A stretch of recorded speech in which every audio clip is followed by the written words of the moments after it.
بسم اللہ الرحمن الرحیم۔ قوم عاد تاریخ کی ایک طاقتور اور عظیم قوم گزری ہے۔ ان کی طرف حضرت ہود علیہ السلام مبعوث کیے گئے تھے، لیکن قوم عاد نے ان کا انکار کیا اور ان پر عذاب نازل کر کے اللہ نے انہیں تباہ کر ڈالا۔ قوم عاد ارم نام کی بستی کے رہنے والے تھے، اس لیے انہیں عاد ارم بھی کہا جاتا تھا۔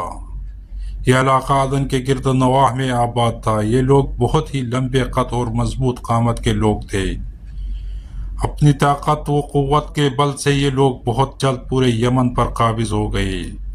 ان پر کئی بادشاہوں نے حکومت کی، مگر دو بادشاہ ایسے آئے جن کی حکومت عظیم اور جاہ و جلال والی تھی۔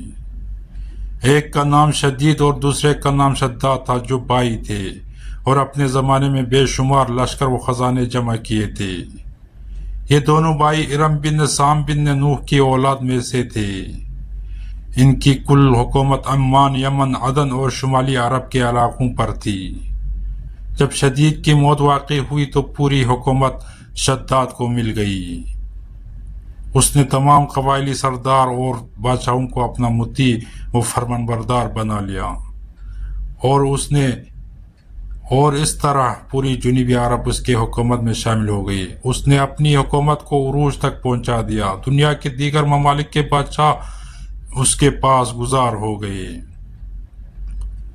اس تسلط و غلبے نے اس کو اتنا مغرور و متکبر کر دیا کہ اس نے خدائی کا دعویٰ کر ڈالا۔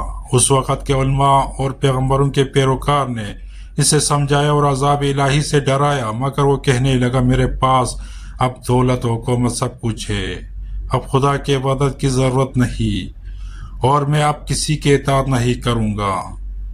شداد نے حضرت ہود علیہ السلام کی زبان سے یہ سن رکھا تھا کہ جنت کیسی ہوگی اور اس کی نعمتیں اور خوبصورتی کا کیا عالم ہوگا، اس لیے اس نے زمین پر جنت بنانے کا ارادہ کیا۔ وہ کہتا تھا، مجھے اس جنت کی ضرورت نہیں جو خدا نے بنائی ہے، ایسی جنت تو میں خود دنیا میں ہی بناؤں گا۔ لہٰذا اس نے 100 معتبر افراد کو جمع کیا اور ہر ایک کو 1000 آدمیوں پر مقرر کیا، اور پورے دنیا کے ماہرین کو عدن آنے کی دعوت دی۔ اس نے اپنے بانجے زحاق کو، جو ایران کا بادشاہ تھا، کہلا بھیجا کہ جتنا سونا چاندی تمہارے پاس جمع ہے وہ فوراً میرے پاس بھیج دو۔ زحاق نے ایسا ہی کیا۔ اس نے تمام حکمرانوں اور سرداروں کو یہ حکم دیا کہ سونے چاندی کی کانوں سے اینٹیں بنوا کر بھیجے، اور کوہ عدن کے متصل ایک مربع شہر جو 10 کوس چوڑا اور 10 کوس لمبا بنانے کا حکم دیا۔ اس کی بنیادیں اتنی گہری کھدوائی کہ پانی کے قریب پہنچا دی، پھر ان بنیادوں کو سنگ سلیمانی سے بھروا دیا۔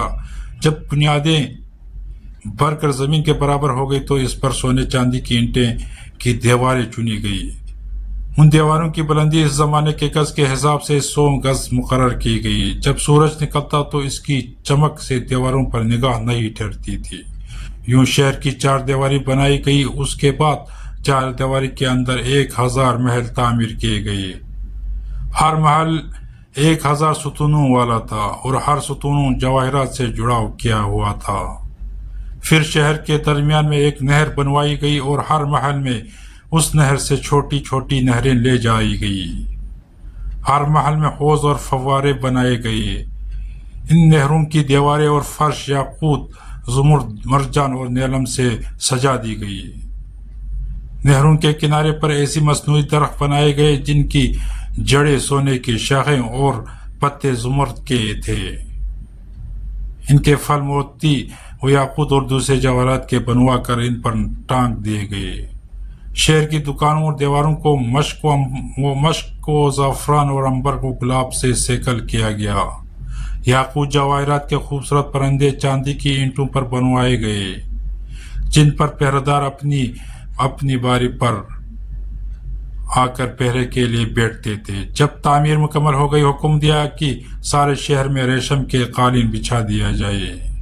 پھر نہروں میں سے کسی کے اندر میٹھا پانی، کسی میں شراب، کسی میں دودھ اور کسی میں شہد و شربت جاری کر دیا گیا۔ روایتوں میں آتا ہے کہ اس جنت کو بنانے میں 300 سال لگے، اور شداد کی عمر 900 سال کے قریب تھی۔ باغ ارم کے مکمل ہونے کے بعد وہ اپنے لاؤ لشکر کے ساتھ متکبرانہ انداز میں شہر کی طرف روانہ ہوا۔